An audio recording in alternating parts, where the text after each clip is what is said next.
Roujon, Sucrion et Potagis se sont récemment rencontrés lors d'un colloque végétalien à la Ferté-Bernard. Ces trois individus n'étaient pas des hommes, mais des betteraves, comme l'indiquait assez clairement leur uniforme rouge de betterave. Les trois compagnons ont échangé sur les sujets qui les concernent. Abondance des précipitations, usage des engrais chimiques, alimentation de Jean-François Colosimo, ou pire encore, arrivée prochaine d'une vinaigrette en provenance de la constellation du Sagittaire. Après plusieurs heures d'une conversation passionnante, mais parfois polémique, et alors que Roujon s'apprêtait à ouvrir une dernière bouteille de liqueur de carotte, Sucrion s'est exclamé « Tout cela est bien, mes amis, mais nous voulons le plus d'éléments ». Eh bien, je crois, mes amis, que Sucrion va être comblé, puisque c'est la 7e édition du Plus d'éléments, donc l'émission de la Revue pour la civilisation européenne. Autour de moi aujourd'hui, comme d'habitude, ça ne change pas beaucoup, mais François Bousquet, vous êtes le rédacteur en chef d'éléments. Vous avez été aussi l'auteur récemment de La droite buissonnière, consacrée à Patrick Buisson, et d'un ouvrage un peu polémique à Foucault, Putain de Saint-Foucault. J'ai ensuite, à côté de François Bousquet, Thomas Hentier, maintenant collaborateur très régulier d'Éléments, qui parle d'ailleurs à la fois de littérature, de sciences politiques ou de sociologie. J'ai notre ami suisse, qui vient du pays de Guillaume Tell, David Lépée. Voilà, vous êtes aussi un collaborateur régulier d'Éléments, et peut-être vous appartenez à la tendance la plus socialiste d'Éléments. Et ça a des liens, puisqu'on parlera de ce sujet tout à l'heure. Et enfin, Christophe Alphonse Maxime.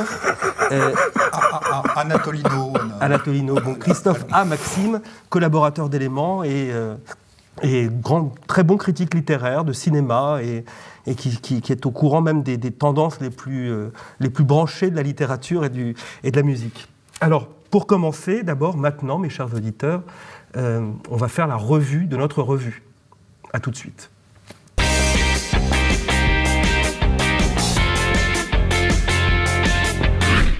Alors pour commencer la revue de notre revue, je dis que nous venons de publier notre numéro 171 avec un très bel entretien de Sylvain Tesson. Alors il y a des gens qui se plaignent en ce moment, François, en permanence. C'est vraiment une forme de dictature victimaire. Les Noirs se plaignent qu'on ne reconnaisse pas leur passé, les Jaunes qu'on ne reconnaisse pas leur passé non plus, ils veulent être reconnus. Est-ce que vous pourriez nous en dire un peu plus sur cette dictature victimaire? C'est un peu une pathologie. En fait. Oui, c'est maman, quand je serai grande, je serai une victime en quelque sorte, puisque désormais on capitalise, ce capital, c'est un capital lacrymal, le statut de minoritaire et de victime, et on a voulu consacrer un dossier, ce qu'on a fait, de 25 pages, sur cette emprise de la société victimaire sur les consciences, qui fait qu'on ne peut plus rien dire aujourd'hui. Ludwig Wittgenstein, le philosophe, disait « ce dont on ne peut pas parler, il faut le taire », et il ne croyait pas si bien dire au vu de la prolifération des interdits qui sont en train de nous submerger, et depuis les États-Unis, qui sont la matrice en réalité de cette idéologie victimaire, où un néo-macartisme hystérique s'est déployé, et il traque partout, s'il est surtout l'œuvre, des racisés, parce que racisés, c'est un terme qui va s'imposer de plus en plus, les racisés, c'est les non-blancs, donc c'est toutes les minorités ethniques, et les genrés, en réalité, c'est donc les gens qui postulent qu'il n'y a pas d'assignation sexuelle, et il traque partout le sexisme, l'homophobie, le racisme, et tout ce qui est susceptible d'une suffixation phobique des islamistes jusqu'aux handicapés, quoi. Et cette idéologie, c'est en train de prendre, de se coaguler en Europe, ce qui fait que chaque minorité, désormais, a sa police des représentations, a sa police de la pensée, dans un climat d'hystérisation et de rééducation qui n'est pas sans évoquer la révolution culturelle chinoise, qui est un des éléments du dossier sur lequel nous allons nous appuyer, sur lequel nous nous appuyons, Emmanuel Macron et son gouvernement veulent interdire les fake news. Sur quelle base? Que seraient les journalistes sans les fake news?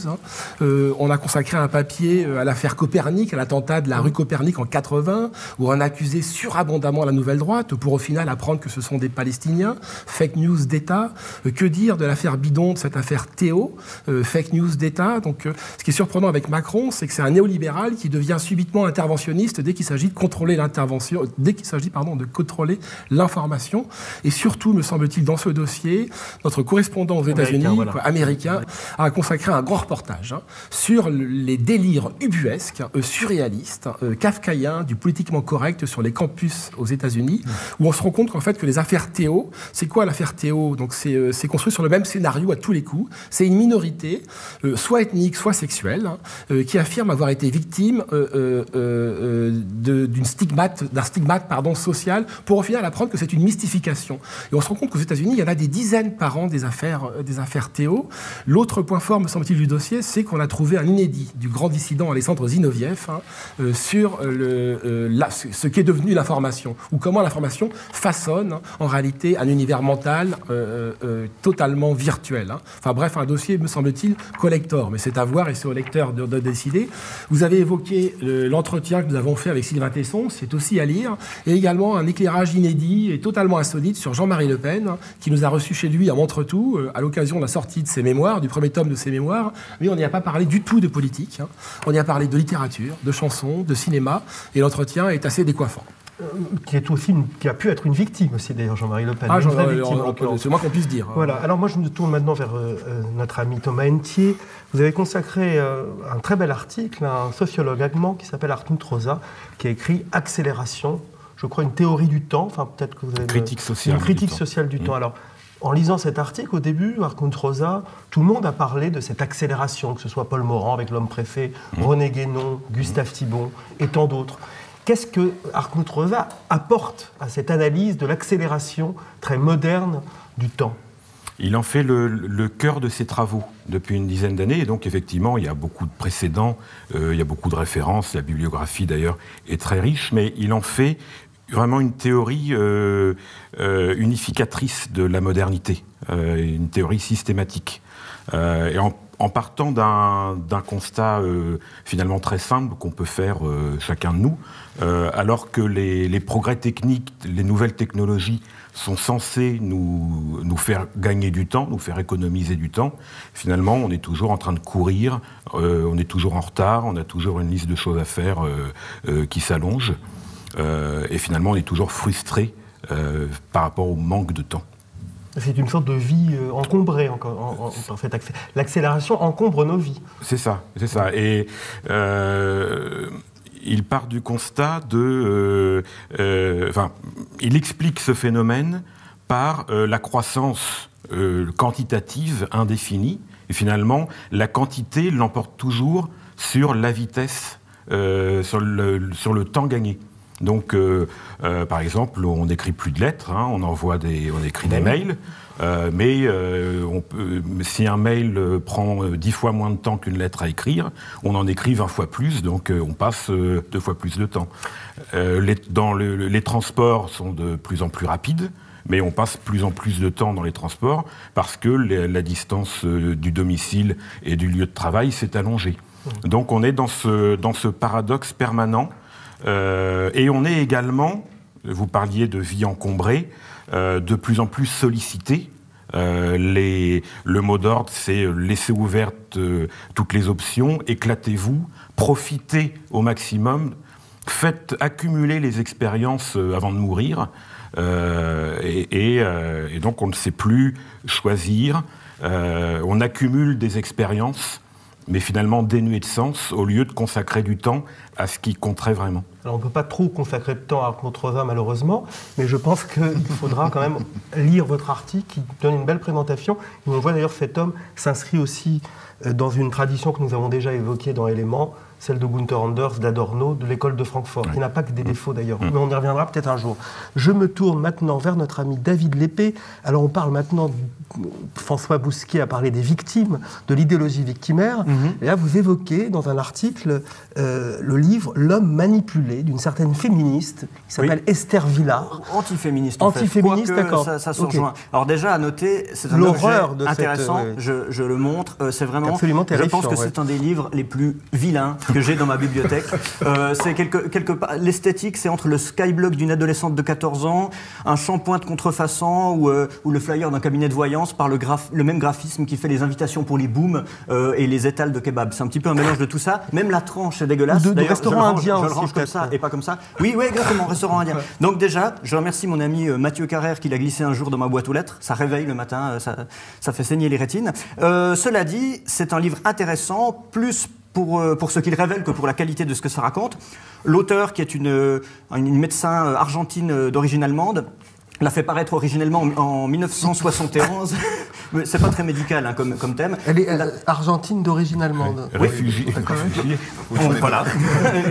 Et sa thèse, le manipulé, c'est qu'il y a un grand complot plurimillénaire des femmes, un complot implicite qui fait que l'homme est dressé, manipulé depuis sa plus tendre enfance, au moyen notamment de sa libido et d'une certaine morale, dans le but d'entretenir la femme et de lui permettre de vivre de manière de plus en plus paresseuse et végétative. C'est vrai.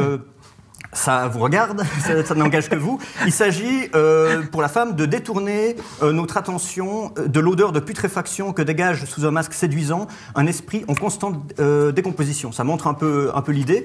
Je vous en lis un petit passage. Comment ne remarquent-ils pas, les hommes, qu'en dehors d'un vagin, de 2 seins et d'une paire de cartes perforées qui débitent toujours la même série d'insanités stéréotypées, il n'y a rien, absolument rien dans une femme, qu'elle ne se compose que de matière, qu'elle n'est sous de la peau humaine qu'un rembourrage qui se donne pour un être pensant. Et ça continue comme ça, leur intelligence et leur vie sentimentale se sont cristallisées à un niveau primitif, réellement les femmes ne sont bonnes à rien. Elle va plus loin, elle dit que pour briser, il faut les sortir de leur foyer, donc il faut les envoyer à la guerre, parce qu'en réalité elles sont tout aussi bonnes que les hommes pour se battre, parce qu'elles n'ont pas peur de la vue du sang parce qu'elles ont des menstrues. Donc elles sont plus habituées. L'homme est sensible devant le sang, la femme non. Donc il faut l'envoyer au Vietnam parce que dans un passage d'un racisme exacerbé, elle explique que de toute façon, une femme américaine qui a suivi des cours de sport à l'université, elle est plus costaud qu'un petit Vietnamien. Donc pourquoi ne pas les envoyer au Vietnam? On note que Caroline de Haas, même physiquement, est beaucoup plus costaud que beaucoup d'Asiatiques. Oui, il y a des cas comme ça. D'ailleurs, elles sont plus fortes qu'on ne le pense. Si elles crient pendant leur accouchement, c'est parce que c'est par une absence totale de fierté et de maîtrise de soi. Et elles conseillent au final aux hommes plutôt d'aller voir une prostituée plutôt que de se marier parce que c'est moins cher. En gros, donc on a des choses qui peuvent faire penser à Proudhon, en beaucoup moins bien sûr. C'est un peu Esther Vilar, c'est Otto Weininger avec un utérus. Hein. Voilà. Mais je pense que cette Esther pourrait tout à fait faire partie des livres de notre ami Nicolas Gauthier qui vient de publier les grands excentriques. Ce qui est une grande excentrique. Ce que ça révèle, c'est que c'est une antiféministe, certes, hein, mais elle a un certain succès dans la critique antiféministe telle qu'on peut avoir des gens autour de nous qui la partagent. Je pense que c'est une erreur parce que c'est avant tout une misogyne et qui refuse sa féminité d'ailleurs. Voilà. Et quand vous disiez qu'elle était féministe, non, mais elle a ce point commun avec d'autres, c'est la haine de la féminité comme on la trouve dans un certain féminisme extrême. La seule réflexion intelligente là-dedans, c'est une femme s'ennuie à mort dans une partouze où elle est seule de son sexe. C'est ce qu'il y a à retenir. Pour le reste, alors, très bien, merci. Non, il ne faut pas intervenir comme ça, cher Christophe Alphonse. Alors, par contre, Christophe, oui. Si je vous dis chien de guerre, si je vous dis national-bolchevisme, si je vous dis Ukraine, si je vous dis Donbass, vous pensez à quoi ? Alors, je ne peux pas vous répondre très clairement. Par contre, ce que je peux annoncer à tout le monde, c'est que nous avons eu la chance de rencontrer le... Oui, c'est ça, c'est à quoi je ferai référence. Oui, bien sûr. Il faut répondre un peu du tac au tac, sinon on ne s'en sort pas. Merci. C'est Zakhar Prilepine. Alors, c'est Zakhar Prilepine, le grand écrivain Zakhar Prilepine, dont... Évidemment, on peut dire qu'il fait partie des écrivains combattants, et là, ça n'est pas un terme usurpé, parce que c'est réellement un écrivain combattant. C'est un homme encore jeune, qui a une quarantaine d'années. C'est un auteur qui a beaucoup de succès en Russie à l'heure actuelle. Et il se trouve qu'en ce moment, il est engagé physiquement au Donbass, où il a les titres d'officier Spetsnaz, ça fait toujours un petit peu peur, on dirait Star Wars, un officier des forces spéciales russes en Ukraine, et il est également le conseiller politique du gouverneur du Donbass. Du président de la République autonome du Donbass. On peut l'appeler aussi le gouverneur du Donbass, qui est Zakharchenko. Donc nous avons eu un très bel entretien dans l'actuel numéro d'Éléments, et auquel s'ajoute une très belle vidéo que je vous invite à découvrir. Effectivement, comme vous dites, ça a été un proche d'Édouard Limonov, avec qui il entretient toujours des contacts amicaux. Et ce que l'on peut dire de Zakhar Prilepine, c'est qu'il a un peu répondu ou réalisé une partie du rêve de Limonov, c'est-à-dire l'écrivain talentueux qui a possédé son armée. Et qui, voilà, donc il se dit lui-même un peu fils spirituel de Limonov, un enfant prodigue mais sympa, comme il dit. Il faut citer ses 2 livres. Son chef-d'œuvre, c'est L'Archipel des Solovki. Son dernier livre qui vient de paraître aux éditions Actes Sud. Chez Actes Sud, et il était à Paris au mois de février pour le Salon du Livre Russe, et nous avons un entretien exclusif, ainsi que TV Liberté d'ailleurs, où il a fait paraître aussi Ceux du Donbass, chronique d'une guerre en cours. Voilà. Alors moi j'aimerais citer quand même cette phrase qui fera méditer nos auditeurs, enfin nos téléspectateurs. Je crois que la guerre peut régénérer les âmes. Vous voyez, nous n'avons pas devant nous un disciple de Raphaël Enthoven, nous avons plutôt quelqu'un qui se réclame d'Ernst Junger. Donc il faut lire Zakhar Prilepine et le retrouver dans le numéro 171 d'Éléments. Je rajoute qu'il y a un excellent entretien aussi avec Sylvain Tesson, qui a été mené par Alain de Benoît et François Bousquet. Nous nous retrouvons, chers téléspectateurs, tout de suite après pour le moment que vous attendez tous, nos coups de cœur et nos coups de gueule.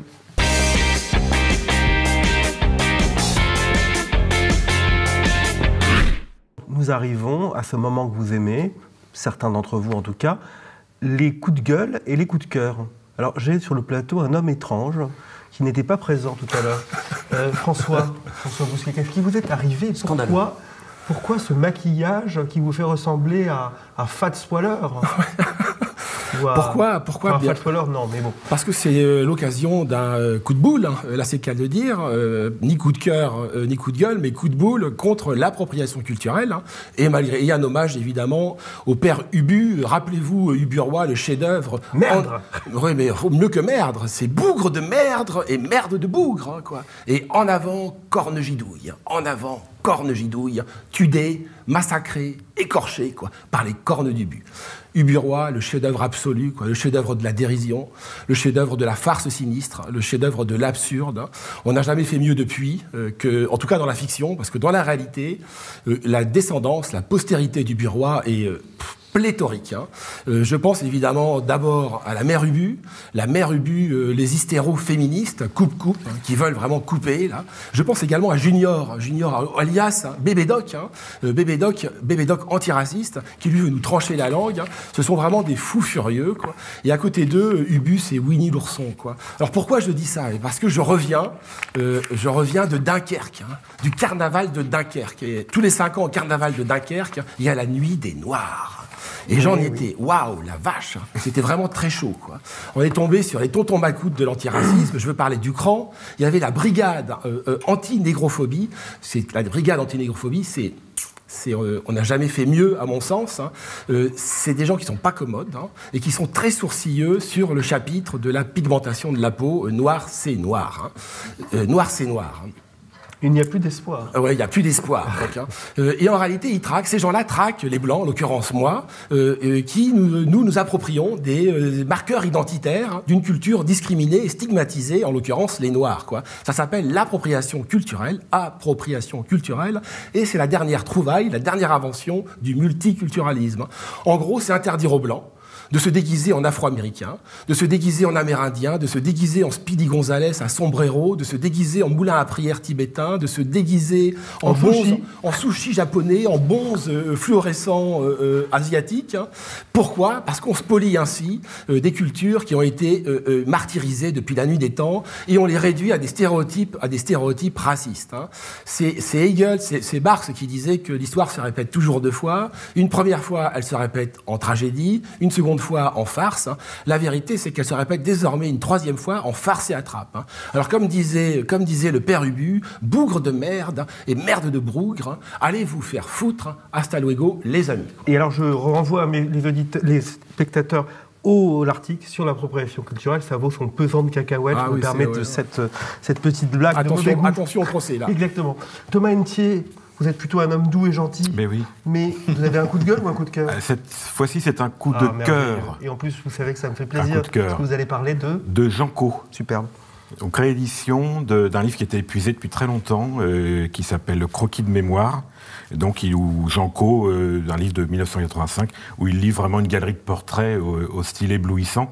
Janco a fréquenté beaucoup la pensée française dans ce qu'elle a de plus brillant, mais aussi dans ce qu'elle a de plus nul. Il a été proche de la gauche intellectuelle des années 50, début des années 60, avant de s'en séparer. Et il a vraiment ensuite, une fois qu'il s'en est libéré, fait éclater tout son talent. Et là, c'est une galerie de portraits de présidents de la République, d'acteurs, d'écrivains. c'est absolument merveilleux de bout en bout. Je confirme, et d'ailleurs j'en profite pour dire que les lecteurs d'Éléments pourront lire un article presque inédit de Jean Caux sur pourquoi j'aime l'Allemagne. Je renvoie au dernier numéro d'Éléments, notre ami Didier, excusez-moi, David Lépée. Votre coup de gueule ou coup de cœur? Alors, je crois que c'est les deux à la c'est fois. un petit peu les deux à la fois, au sujet du dernier livre d'Émeric Monville, qui est à mon avis un des auteurs marxistes français les plus intéressants du moment et les plus réellement marxistes-léninistes, qui a un beau talent de plume pamphlétaire, c'est un disciple de Michel Clouscar, d'où l'intérêt que je lui porte, et qui règle ses comptes avec quelques figures de gauche ou classées à gauche, depuis Lordon, le menchevique, comme il l'appelle, à Badiou, Petit Clair, qui joue au philosophe froid de la République platonicienne des lettres, Amsel et Courcuff et leur délire rouge-brun, Francis Cousin, le débordien de service de la bonne vieille droite, ou à Michel Onfray, qui est accusé de sympathie païenne, on ne se demande pas pourquoi, et il règle aussi ses comptes avec nous, et ça c'est un peu mon côté coup de gueule, parce que je pense qu'il se trompe de cible.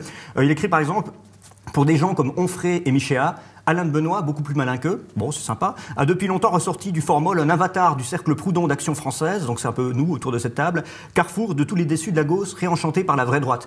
Donc je pense que cette idée selon laquelle on nous la resserre depuis des années, nous récupérons les gens extérieurs à notre ère intellectuelle, on le disait il y a 30 ans au sujet quand de Benoît s'intéressait à Debord, on l'a dit encore récemment quand Latouche nous accorde un entretien, moi-même qui ai rencontré Armand Gatti, j'ai eu ce même problème, nous ne sommes pas là pour récupérer. Cela dit, voilà, c'est un auteur avec lequel on a des désaccords, directeur de la collection Delga, dans laquelle on peut trouver du Clouscar, du Lukács, du Losurdo, très bonne collection de littérature marxiste. Bien que contestable, vous avez parlé de Debord et de Serge Latouche, je crois que Monville se situe plutôt du côté de Staline et de Zhdanov, me semble-t-il.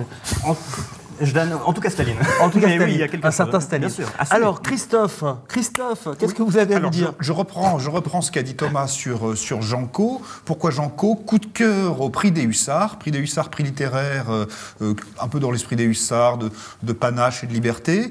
Le prix des Hussards vient d'être décerné à Philippe Lacoche pour Le chemin des fugues, aux éditions du Rocher. Et ça a été l'occasion, lors de la remise de ce prix, d'évoquer la mémoire du grand Jean Caux. Patrick Mahé nous a fait une allocution, ancien directeur de Paris Match, de Jean Caux, cette figure merveilleuse d'Hidalgo, un peu protéiforme, qui était scénariste, écrivain, et effectivement, à l'occasion de la réapparition de croquis de mémoire, c'est ça, avec notamment Pompidou, Hemingway et autres, et c'est un livre merveilleux, et Jean Caux a été, il faut le rappeler, un grand collaborateur d'Éléments il y a une vingtaine d'années. Merci Christophe, je finis avec mon coup de cœur. Mon coup de cœur, c'est un collaborateur d'Éléments, c'est Michel Marmin, que beaucoup d'entre vous connaissent comme grand critique cinéma, mais je vous invite à découvrir le poète délicat, à la fois héritier de Péguy et de Ronsard. Il y a une petite musique ligérienne, angevine, chez Michel Marmin, et je recommande donc ce livre, publié par nos amis des éditions Oda-Izarn, Chemin de Damas et d'ailleurs, de Michel Marmin. J'aimerais en citer, parce que c'est des poèmes très courts, pour vous faire entendre sa petite musique. J'attends le roi qui dort au manoir sous les ronces, pendant que ma grand-mère écosse les greneaux. Assis sur l'escalier, je lis André Fréniaud. Et c'est vrai que la poésie contemporaine est parfois abstraite et absconce, et ce n'est pas le cas de Michel Marmin. Donc lisez Michel Marmin, lisez Chemin de Damas et d'ailleurs. Alors, maintenant, petite pause peut-être ?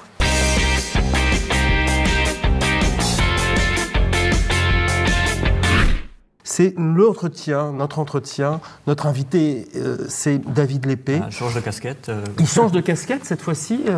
David Lépée, vous avez publié il y a environ maintenant un an, je crois. Un peu moins d'un an. Socialisme asiatique, l'Orient est-il toujours rouge? Alors c'est vrai que quand en Occident, ce sont toujours les mêmes qui parlent de l'Orient, et c'est souvent, on a l'impression, des universitaires qui n'ont pas un rapport charnel avec ces pays qui parfois l'ont visité ou d'autres fois répètent ce qu'on dit ici ou là, mais sans avoir d'abord cette connaissance de la langue et du pays et des peuples. Puisque quand on parle d'un pays, il faut connaître son peuple. Alors je crois que vous parlez chinois déjà, ce qui est un petit peu. Un petit peu. Et alors, enfin, ça, je vais arrêter là. Voilà, il faut arrêter, mais parce qu'on ne parle pas chinois. Non. Mais il y a je sais qu'on est suivi en Chine, évidemment.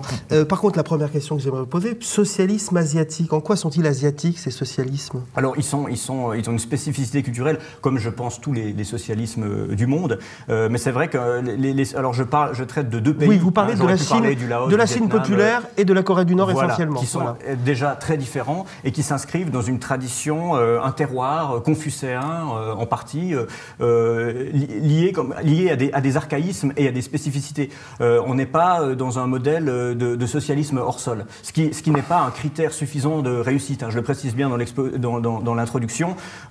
C'est un critère nécessaire d'avoir un socialisme qui ne soit pas imposé, mais ce n'est pas un critère suffisant pour que ce soit Quand vous dites que c'est un socialisme qui n'est pas imposé, ça m'étonne un petit peu. Alors oui, évidemment, il est imposé politiquement. Quand je veux dire qu'il n'est pas imposé, c'est-à-dire au temps où Moscou se présentait comme la Rome, la Mecque du monde communiste, il y a eu beaucoup de contestations de ça, pas uniquement nazis d'ailleurs. Chacun voulait trouver sa propre voie vers le socialisme. Oui. Et la singularité de cette voie chinoise, vous avez parlé de confucéisme, moi ça m'étonne un petit peu parce que j'ai l'impression que le maoïsme, en tout cas tel que je le connais, s'est opposé aussi à la tradition chinoise. Il y a une logique de la table rase dans le maoïsme. Alors en fait le confucianisme est beaucoup plus présent dans le Parti communiste chinois d'aujourd'hui qu'à l'époque. En réalité, il y a eu d'ailleurs une campagne pendant la révolution culturelle qui s'appelait Piling Pikong, ça veut dire critiquer Lin Piao, un des responsables de la révolution qui a fini dans un accident d'avion, et Confucius. Donc déjà mettre d'un côté un officier de l'armée puis un philosophe mort, c'était un peu étrange, mais ça fait partie de ce fourre-tout de la révolution culturelle, tout simplement parce que c'était, alors là c'est très communiste, la table rase, déraciner, éradiquer ce qu'on appelait les vieilleries liées à la féodalité, liées au culte de la famille, au culte de l'empereur, pour construire un monde nouveau.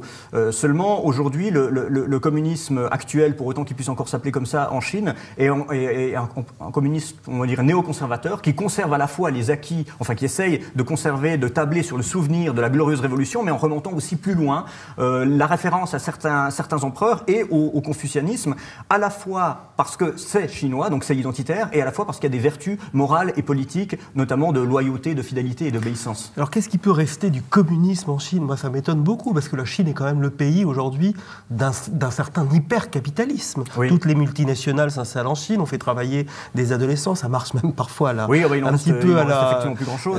Qu'est-ce qui reste de ce socialisme, du communisme? Alors, un goût pour l'ordre? Alors, un goût pour l'ordre, le parti unique. Il y a encore certains services qui sont, mais très peu nombreux, qui s'inscrivent dans cette tradition collective, mais très peu. Par contre, c'est très présent dans le discours et c'est devenu, en fait, l'habit du nationalisme chinois, tout simplement.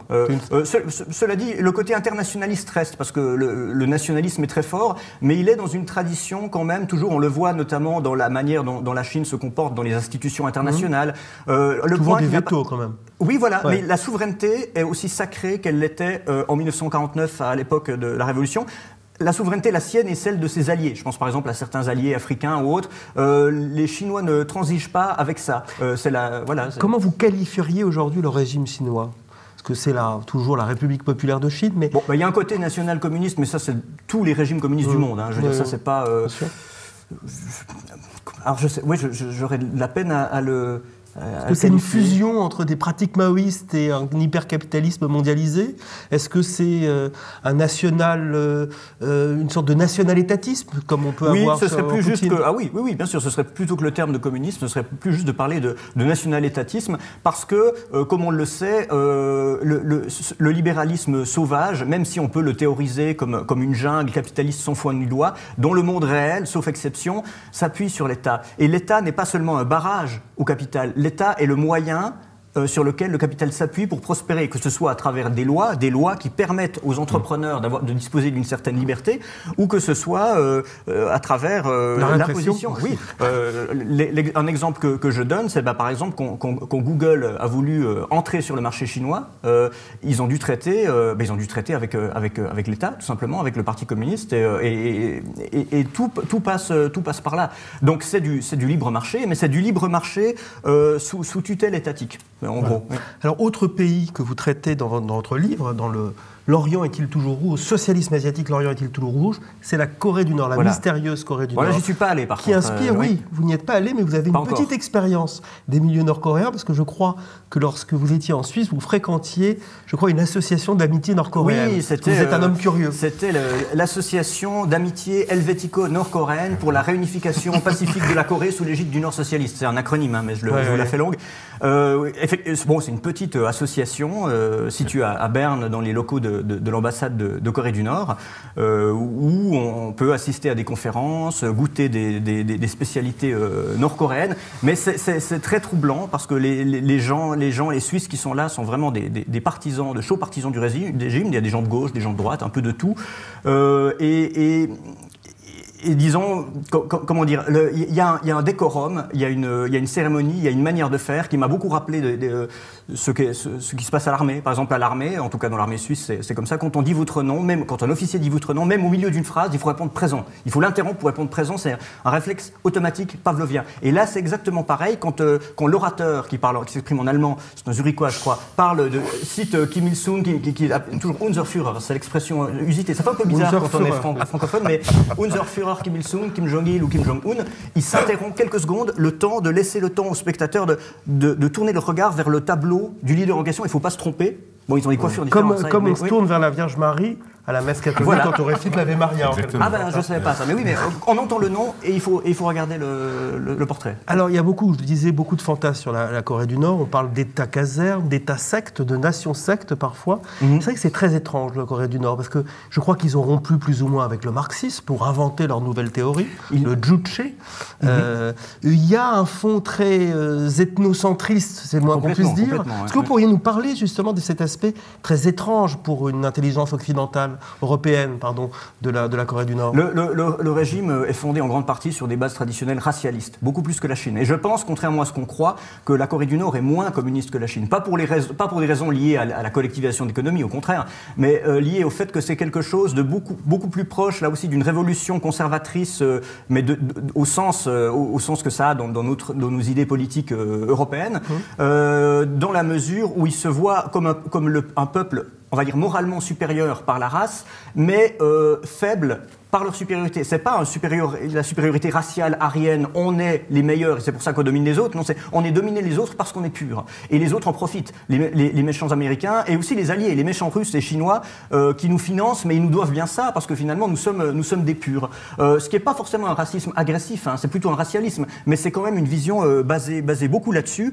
avec des traditions dynastiques qui sont tout sauf matérialistes. Le marxisme est une dialectique matérialiste. Là, pas du tout. Là, au contraire, on est dans la superstition, dans la croyance aux dieux, même aux vertus presque magiques du grand leader. Mais j'emploierais le terme plutôt de Philippe Pons, un auteur très intéressant qui a écrit un bon bouquin là-dessus, parle d'état-guérilla. Je pense que ça convient bien. Ils ont gardé la tradition du maquis, puisque le Kim Il-sung venait du clan des maquisards, et l'État fonctionne toujours en état de siège. Alors on a très peu de temps pour évidemment entrer dans tous les détails de cette question tout à fait passionnante.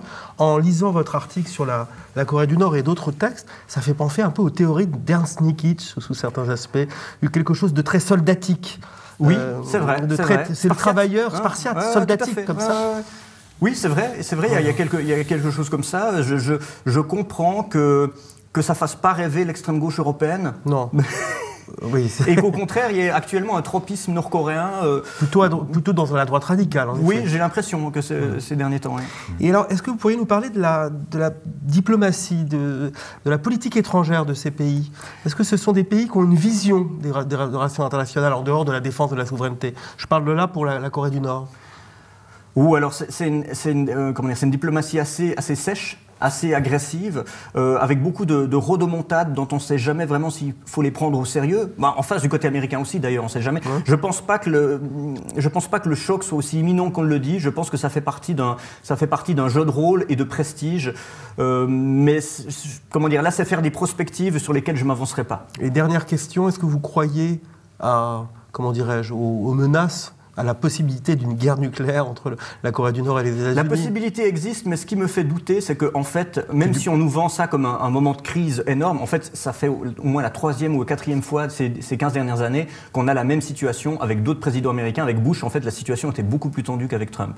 Clinton étant le seul à avoir fait un petit effort de rapprochement. Donc les dernières fois, ça n'a pas viré en guerre. Cette fois-ci, je ne sais pas, mais je n'ai pas l'impression que ce soit si différent. Très bien. On parlera peut-être un jour des femmes en Corée du Nord. Alors ça, vous avez de très belles photos, oui. de très très belles photos, et j'invite donc les téléspectateurs à commander le livre de notre ami David Lépée, Socialisme asiatique, l'Orient est-il toujours rouge? J'ai oublié de préciser qu'il a été publié aux éditions des Livres Noirs, voilà, qui est lié à la revue Rébellion, de nos amis. Et pour les femmes nord-coréennes, se référer à Yann Moix, qui est spécialiste de la question. Yann Moix, spécialiste des femmes nord-coréennes. Il y aurait peut-être un album photo sur les femmes coréennes, qu'on pourrait faire d'ailleurs préfacer par David Lépée. Merci, chers amis. Je vous retrouve dans 2 mois, à l'occasion de la sortie du numéro 172 d'éléments. Pour l'instant, c'est le numéro 171 que je vous engage à acheter en kiosque. Merveilleux numéro avec un entretien exclusif avec Sylvain Tesson et un Le Pen insolite. Jean-Marie Le Pen nous ouvre sa bibliothèque. Je vous dis merci, au revoir. Merci François Bousquet, merci Thomas Ntier, merci David Lépée, merci Christophe A. Maxime. À bientôt, à dans 2 mois.